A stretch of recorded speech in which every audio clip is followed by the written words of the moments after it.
Hello everyone! For the first time since ever, I'm doing a video review. This one is on a Star Wars show that, to put it mildly, has been rather controversial.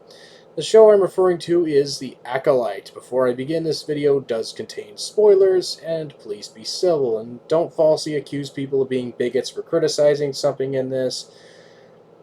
And don't send death threats to anyone, that's loser behavior. Seriously, just don't do that.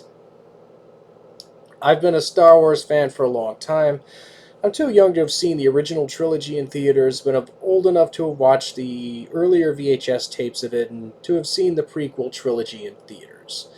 I was 13 years old when Phantom Menace came out and read a lot of expanded universe novels through middle school and high school, a bit afterwards too.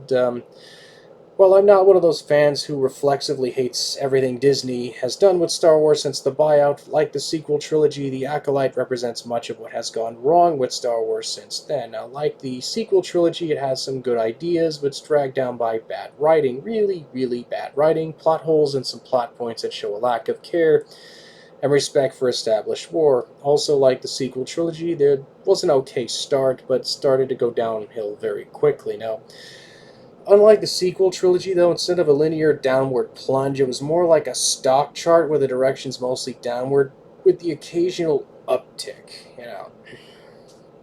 Episodes 1 and 2 weren't too bad. I liked the murder mystery aspect of the plot at that point. They weren't the best Star Wars material I've ever seen, but far from the worst. Episode 3 was a flashback episode. That's where things really start to fall apart. And the worst point in this episode and this entire season, and probably the entire series, whether this is renewed for another season or not, is the revelation that May and Osha were created by the witches of Brendok using the Force itself. This and the show creators and other show staff have openly said this will be the gayest Star Wars piece of media ever, have led to such a profound and mostly deserved backlash that The Acolyte has an audience score of Rotten Tomatoes that's even lower than the infamous Star Wars Holiday Special.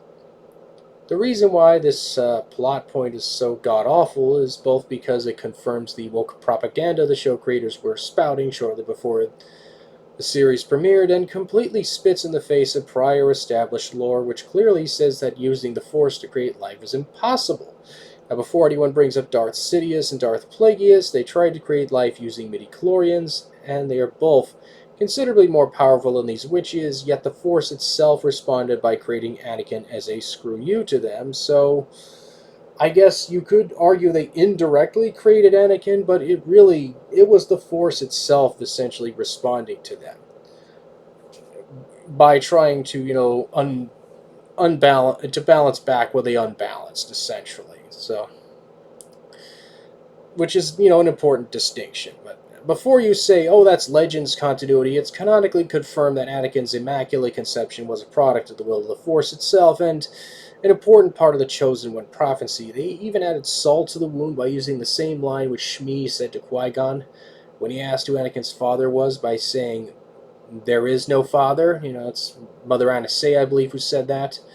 They made a de facto retcon to one of the most important pieces of lore just for their own agenda, and I wanted to give the series a chance, but despite watching the other 5 episodes, any optimism I had kind of went down the toilet after that point. So, but even if we take this out of the equation, there were still problems with the episode, and I have no issue with other light and dark side Force orders. As a matter of fact, I kind of would like to see more of them in canon. I also don't mind the concept of Force Witches of Dathomir. That's been part of canon for a long time, but the Witches of Brendok felt more like Night Sister wannabes than really their own thing.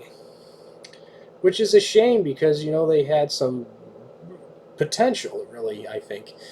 They could have worked with better writing, but it looks like it just wasn't meant to be. And, Episode 3 contained a lot of red herrings, or rather plot points that seemed to like one thing but are another entirely, as was revealed later, but that can work if done correctly, but I feel like episode 3 and 7 would have maybe been better served if they were condensed down a bit and significantly altered, I would say.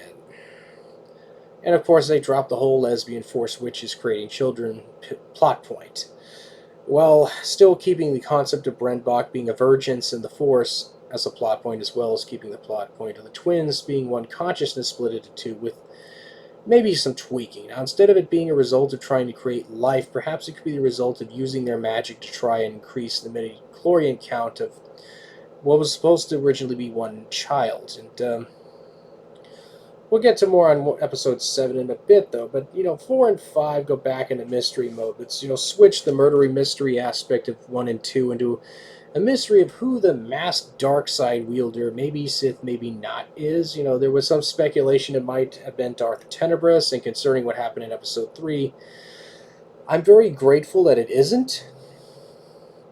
Episode 4 was better than 3, but it's still not a high bar. Episode 4 and some of the other later episodes in the season suffer from these strange pacing problems, to where they feel slow at some points in the story, yet incredibly rushed at others in a way that's difficult to describe, and I haven't seen in any other piece of media that I can think of off the top of my head.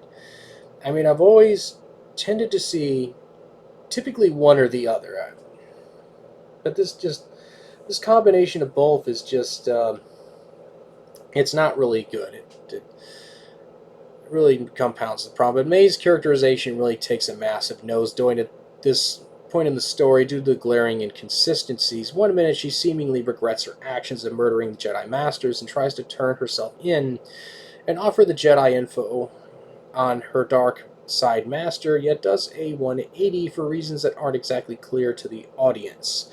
Now, to be fair, Jackie attacking her had something to do with it, but this still doesn't make any sense. Internal conflict between the light and dark side inside of someone is a common theme in Star Wars. We saw this a lot with Anakin. We even saw it with Luke. But, this is a case, very poorly written attempt at that. Of all the characters they could have had a cameo with, why did it have to be Ki-Adi-Mundi, who prior lore established wouldn't be born for another 40 years? It's not as egregious as the whole Force-created baby thing, but it's still really iffy. It just, Ki-Adi-Mundi is just not a very popular character, so, there's other characters they could have used that would have made a lot more sense, like Plo Koon or Yariel Poof. That really, the species really can live that long.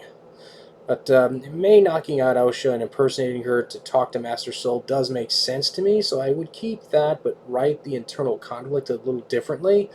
Perhaps instead they could have had May start to have doubts because Kamir does something she feels goes too far. Maybe he tries to kill Osha or something and Master Soul saves her. There are a ton of better ways this could have been written. Just one suggestion of potentially many, but the dark side user Kamir's line about "you would call me a Sith" leaves a bit to interpretation. Some have interpreted it as him admitting he's a Sith, but this could be another red herring in that it could be him admitting he's a dark side user, but perhaps criticizing the Jedi for considering dark side users to be Sith, perhaps?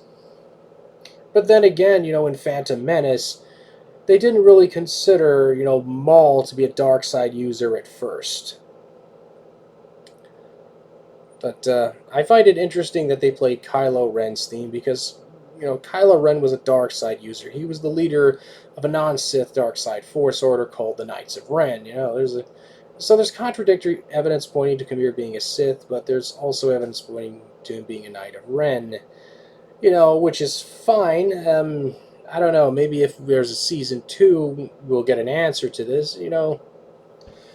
Hopefully it's going to be done well, but I don't have a lot of confidence in this. But one positive thing I'll say about Episode 5 is that the lightsaber combat choreography is good.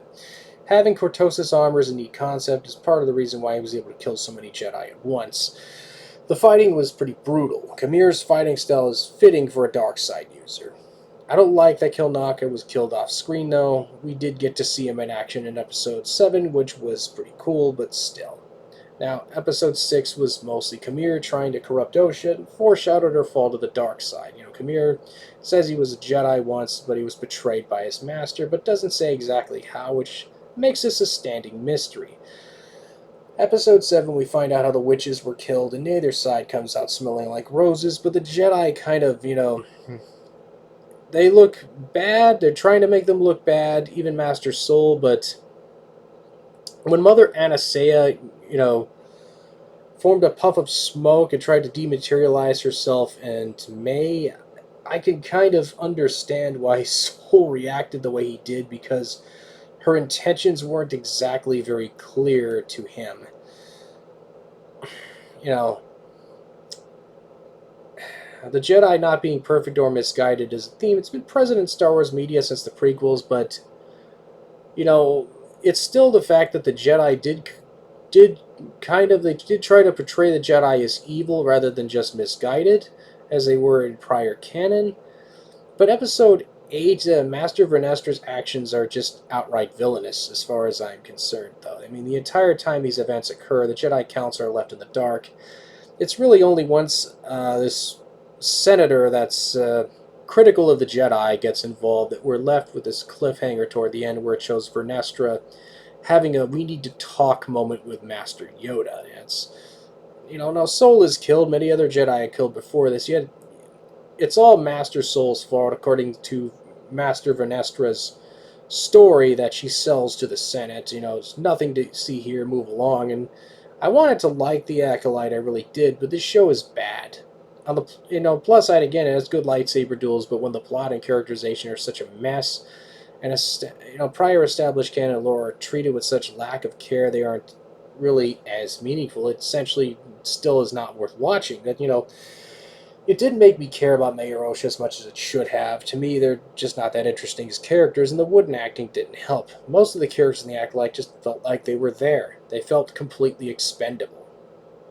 I admittedly liked Master Soul as a character, but felt his characterization began to decline around episode 7. Not enough to say he's ruined, but enough to say we're contradiction in the direction they seem to be going with, him in the series.